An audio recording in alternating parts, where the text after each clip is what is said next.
Mag-amang mangingisda ang nakahanap ng pasukan papunta sa Garden of Eden at nanirahan pa sila doon ng mahigit 2 taon. Ako si Madam Info at ibabahagi ko sa inyo ang kakaibang karanasan at pamumuhay sa misteryosong lugar sa ilalim ng mundo.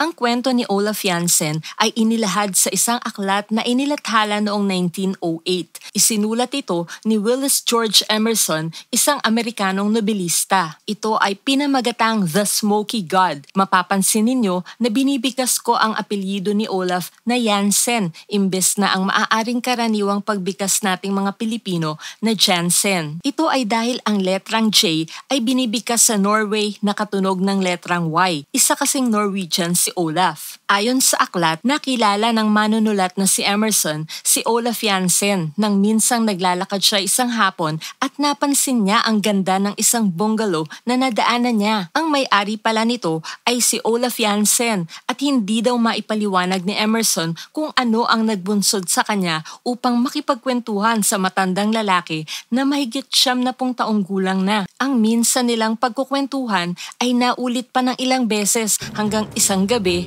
mga 2:00 ng madaling araw, nagising si Emerson sa tunog ng doorbell. Ginoong Emerson, pasensya na po. May mahalagang mensahe si Senyor Olaf Jansen para sa inyo. Isang sulat ang ibinigay ng mensahero kay Emerson na nagsasabing, "Lubha na ako at mamamatay na. Pumarito ka." Dali-dali niya itong pinuntahan at doon na nga isiniwalat ni Olaf Jansen ang kanyang sikreto. Kailangan ko ng magmadali. Malamang ay hindi na ako abutin ng pagsikat ng araw. Kailangan ko nang sabihin sa iyo ang aking nalalaman. Hindi ko ito pwedeng ipagkatiwala kanino man maliban sa iyo. Sa loob ng 2 oras ay tila nagkaroon ng ibayong lakas si Olaf upang maikwento kay Emerson ang kanyang pinagkatago-tagong sikreto. Sa bandang huli ay iniabot ni Olaf kay Emerson ang ilang mga dokumento, ginuhit na mga larawan, mga mapa at isang manuscript na siya mismo ang sumulat. Ang nilalaman nito ay ang kwento ng kanyang buhay kasama na ang sikretong ipinagkatiwala niya kay Emerson. Iniiwan ko sa iyong mga kamay ang lahat ng ito. Kung may papangako mong ibabahagi mo ito sa buong mundo, mamamatay akong masaya dahil ang nais ko ay malaman ng lahat ang katotohanan. May papangako mo ba ito? Oo, ipinapangako ko. At pumanaw na nga si Olaf Jansen sa edad na 95 years old. Ang sikretong sinabi niya kay Emerson ay ang pagkadiskubre niya ng nawawalang Garden of Eden na nasa pusod ng daigdig. Naglagi daw si Jansen dito ng 2 taon. Hindi man binanggit ni Olaf Jansen na ang lugar na pinuntahan niya ay ang Agartha. Ang lahat ng kanyang inilarawan ayon sa ibang mambabasa ay tila tumutukoy sa parehong kaharian. Sinimula ni Olaf ang manuscript sa pamamagitan ng pagpapakilala sa kanyang sarili. Sinabi niyang siya ay ipinanganak sa isang maliit na bayan ng Uleåborg sa silangang baybayin ng Gulf of Bothnia at nasa bandang hilaga ng Baltic Sea. Itinuturing niya ang sariling isang Norwegian dahil ang kanyang ama ay ipinanganak sa may Scandinavian coast na malapit sa Lofoten Islands at doon sila madalas mangisda. Ang kanyang ina naman ay taga Stockholm at doon na nanirahan ang kanyang ama nang sila ay magpakasal. Doon na rin nag-aral si Olaf. Napadpad siya sa misteryosong lugar na lagpas na daw sa North Pole mga taong 1829 nang siya ay 19 years old pa lamang. Kasama siya noon ng kanyang ama na si Jens Jansen sa pangingisda. April 3, 1829 nang nilisan nila ang Stockholm. Naglayag sila patimog na nasa kaliwa nila ang Gotland Island at ang Åland Island naman ay nasa kanan. Pagkalipas ng ilang araw ay dumating sila sa Sandhamar Point. Lumipas pa ang ilang araw at nakarating naman sila sa Kristiansand kung saan sila nagpahinga ng 2 araw. Mula dito ay tumungo naman sila pakanluran papuntang Lofoten Islands. Pagkalipas ng 1 linggo ay tumigil sila sa Hammerfest kung saan sila kumuha ng ekstrang supply ng mga pagkain at mga kakailanganin sa mahabang paglalakbay. Galing dito ay patuloy silang naglayag papuntang Spitsbergen. Ika-23 ng Hunyo nang nakarating sila dito. Ibinaba nila ang angkla sa Via de Bay at nakahuli sila ng mga isda na pandagdag sa supply nila ng pagkain. Patuloy silang naglayag sa Henlopen Strait. Dinala sila ng malakas na hangin sa may Franz Josef Land. Isang araw, habang nakaharap sila sa bukas na dagat sa direksyong Pahilaga, Olaf anak, alam mo bang ayon sa tradisyon, may mga Diyos daw na galing sa malayong hilaga. Dito raw ay may lugar na higit na napakaganda kaysa sa anumang nakita na ng kahit sinong mortal. At ito ay pinaninirahan ng pinili. Si Jens ay mananampalataya ng mga Norse gods na sila Odin at Thor na siyang naroon sa sinasabing lugar. Sana Ama ay makapunta tayo sa lugar na yun. Nakahanda ka bang makarating kung saan wala pang tao ang nangahas na pumunta? Opo Ama, nakahanda po ako. Dito na nagsimula ang paglalakbay ng mag-ama papunta sa Inner Earth. May mga 5 buwan din silang naglalayag sa Arctic Ocean at sa panahong iyon ay dumaan sila sa ilang peligro gaya ng mabagsik na snowstorm, malalaking alon at muntik-muntika ng pagbangga sa mga icebergs. Himala nilang itinuturing na nakaligtas sila sa lahat ng iyon. Pero kumalma rin ang dagat. August 1 nang nakita nila ang isang korteng araw. Parang ang araw, pero iba dahil bahagyang pula ang kulay nito na nagpapalit at nagiging puting ilaw na parang makinang na ulap. Kakaiba ang nakikita nila. Akala nila ay mawawala rin ito, pero lagi lang siyang nandoon. 12 oras sa isang araw. Nagkasundo ang mag-ama na hindi ito refleksyon ng araw, kundi para siyang isang planeta, isang totoong bagay. Ilang araw pa ay nakarating sila sa bunganga ng isang malaking ilog o piordo na kinalaunan ay nalaman nilang ito ang tinatawag na Hiddekel River. Sa aking pagsasaliksik ay nalaman kong ito ay isa sa 4 na ilog na tumutuloy sa Garden of Eden na binabanggit sa Biblia sa aklat ng Genesis chapter 2 verses 10 hanggang 14. Sa ibang Biblia, ang tawag dito ay ang Tigris River. Pero sa King James Version na Biblia, binanggit mismo na ang ikatlong ilog ay ang Hiddekel. Galing sa salitang Hebrew ang Hiddekel na ang ibig sabihin ay mabilis. Ang salitang Tigris naman ay orihinal na galing sa Sumerian at ang ibig sabihin ay mabilis na ilog. Kapag hinanap mo sa mapa ang Hiddekel River, ituturo ka sa Tigris River na nasa bandang Iraq. Medyo malayo ito sa lokasyong pinag-uusapan natin. Pero ituloy natin ang kwento ni Olaf. Halos mauubos na ang imbak na pagkain at tubig ng mag-amang Jansen. Nang laking tuwa nila dahil nakakita sila ng lupain na may mga malalaking puno at mga halaman. Nilapitan ng kanilang bangka ang nasabing lupain at pinaybay ang pampang na tumuloy sa isang malawak na ilog. Hinayaan nilang dalhin ang kanilang bangka ng hangin papasok sa lugar na may lupain. Dito na nila ibinaba ang kanilang angkla. Naibsan ang kanilang gutom nang makita nila ang napakaraming mani na napakasarap at nagkalat sa pampang. Unang araw ng Setyembre nang may napakalaking barko ang tumambad sa kanila. Sa loob ng barko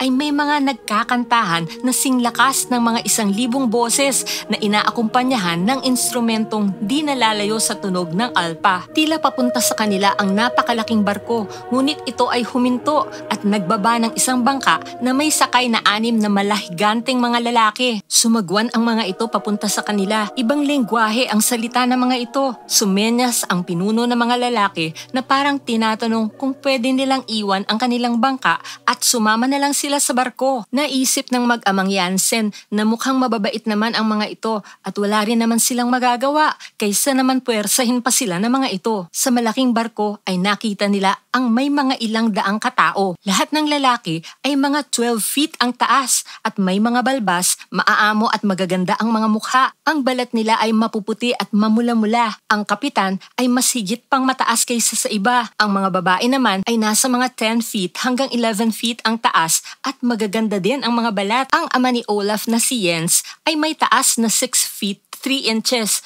pero hindi ito umabot sa baywang ng mga higanteng nasa barko. Ayon kay Olaf, ang barko ay mas mabilis pa sa mga tren na nasakyan na niya pero wala itong kaingay-ingay. 2 araw na bumiyahe ang barko bago nila narating ang isang syudad na tinawag na Jehu. Sa tingin ng nakatatandang Jansen, sila ay nasa ilalim ng Stockholm o London. Napakaganda daw ng mga bahay sa syudad na ito at ang pangunahing kabuhayan ay agrikultura at arkitektura. Ang mga burol ay puno puno ng ubasan at ang mga lambak naman ay mga palayan. Kahit saan tumingin si Olaf ay mayroong ginto sa pintuan, sa mga lamesa, sa bubungan at sa mga templo. Dito, ang isang pirasong ubas ay singlaki ng kahel at ang mansanas ay singlaki ng ulo ng tao. Nanirahan sila sa Jehu sa loob ng 1 taon at sa tulong ni Julius Galdea at may bahay nito ay natutunan na rin nila ang salita dito na parang Sanskrit. Ang Sanskrit ay isa sa pinakamatandang lengguwahe sa mundo. Sa tansya ng matandang Jansen, ang crust mula sa loob ng mundo kung saan sila naroon hanggang sa labas ay nasa 300 miles ang kapal. Ang liwanag ng buong kontinente sa loob ng mundo ay nanggagaling sa isang malaking pulang bola ng apoy na parang maliwanag na ulap na tinatawag na smoky god. Para rin itong araw na sumisikat sa silangan at lumulubog sa kanluran dahil sa araw-araw na pag-ikot ng mundo. Napag-alaman nila na sa syudad ng Eden naninirahan ang pinakapinuno ng buong kontinente ng loob ng mundo, ang Chief High Priest, at minsan ay ipinatawag sila nito. Mahigit 2 oras silang kinausap ng pinagpipitagan ng pinuno. Napakarami nitong tinanong sa kanila. Sa bandang dulo ng kanilang pag-uusap, Nais niyo pa bang manatili dito sa loob? O gusto na ninyong bumalik sa labas? Kung inyong mamarapatin kagalang-galang na pinuno, ikalulugod ko at ng aking anak na malibot pa ang iyong kontinente. Makita ang mga tao, ang mga kolehiyo, mga palasyo ng musika at sining, ang iyong malalawak na bukirin at kahangahangang mga kagubatan dito sa loob ng mundo. At kapag kami abang napagbigyan na, susubukan naming makabalik sa aming tahanan sa labas. Nag-iisa lang ang aking anak at tiyak may mag-aalala ang kanyang ina. Naghihintay siya sa aming pagbabalik. Nangangamba akong hindi na kayo kailanman makakabalik doon. Tunay ngang mayroong daan palabas sa pamamagitan ng North Pole at gayon din sa South Pole, subalit ang biyahe ay masyadong peligroso. Gayunpaman, matutupad ang inyong kahilingang makita ang buong kontinente. Sasamahan kayo ni Julius Galdea at sisiguraduhin kong purong kortesiya at kabutihan lang ang itatrato sa inyo ng mga taga rito. Kapag nais nyo ng tangkaing bumiyahe pabalik sa inyo, ipahahanda ko agad ang inyong bangka sa bukanan ng ilog ng Hiddekel. Naglagi pa ang mag-amang Jansen sa loob ng mundo ng mahigit 1 taon at nakapunta nga sila sa iba't ibang mga lugar doon gaya ng mga syudad ng Nigi, Delphi at Hectea. Marami pa silang nalaman tungkol sa pamumuhay doon gaya ng ang mga lalaki pala ay hindi nagpapakasal hanggang ito ay mga 75 years old hanggang 100 years old na. Ang mga babae naman ay mas bata lang ng kaunti dito. Ang lahat ay umaabot na mga 600 hanggang 800 years old ang buhay at ang iba ay mas matanda pa dito. Ang mga bata ay hindi pa pwedeng pumasok sa paaralan hanggang wala pa silang 20 years old. Pagtungtong nila sa ganitong edad pa lang nag-uumpisa ang kanilang buhay estudyante na umaabot ng 30 taon. Ang 10 taon dito ay nakagugol sa pag-aaral nila ng musika. Dumating na din ang panahon na kinailangan ng lisanin ni na Olaf at Jens Jansen ang lupain ng Smoky God para makabalik sa outer world. Sinabi nila ang planong ito sa mga taga roon. Kahit ayaw pa sana silang paalisin ng mga ito, pinagbigyan naman sila sa kanilang kahilingang makauwi. Nakahingi din ang matandang Jansen ng kumpletong mapa ng Inner Earth kasama ang mga syudad, karagatan, ilog, gulpo at iba pa. Binigyan din sila ng mga bag na naglalaman ng mga tipak ng ginto na may mga kasing laki ng itlog ng gansa. Inihatid sila ng Nas, ang barkong siya ring nagdala sa kanila sa loob. Pagdating sa bukana ng ilog ng Hiddekel na siya ring daan palabas, ay tinulungan sila ng mga higante nilang kaibigan na makalipat sa kanilang bangka para makauwi. Sa kanilang paglalayag ay hindi sila makausad dahil sa lakas ng hangin na taliwas sa kanilang direksyon. Dahil dito ay nagpasya ang matandang Jansen na bumalik sa kanilang pinanggalingan. Ang nangyari ay pumasok uli sila sa Inner Earth at lumusot sa kabilang dulo, sa South Pole. 40 araw silang bumiyahe pabalik sa Inner Earth at narating nila ang syudad ng Delphi na malapit sa bunganga ng Gihon River. Sa Biblia, ang Gihon ang pangalawang ilog na tumutuloy sa Eden. Tinanggap uli sila ng maayos na mga taga roon at tumigil sila dito ng 2 araw. Nakapagbaon pa sila ng mga kailangan nila para sa biyahe. Tumuloy sila sa kanilang paglalakbay at bandang Nobyembre o Disyembre ay narating na nila ang South Pole. Totoo ang sinabi ng Chief High Priest na masyadong delikado ang paglalakbay palabas ng Inner Earth. Sa karagatan ng Antarctica ay maraming mga nabibiyak na gabundok na iceberg sa kanilang dinaraanan. Isa dito ay bumagsak sa kanilang bangka. Napatilapon si Olaf at nahulog sa dagat. Nawalan siya ng malay at paggising niya, nakahiga na siya sa isang iceberg at halos naninigas sa lamig. Kahit saan siya lumingon ay hindi na niya makita ang kanilang bangka at gayon din ang kanyang ama. Ayaw sana niyang maniwalang wala na ito, pero sa katagalan ay mukhang pumanaw na nga ang pinakamamahal niyang ama. Sayang, malapit na sana silang makauwi sa kanilang tahanan sa Stockholm. Hindi na inasahan ni Olaf na masasagip pa siya.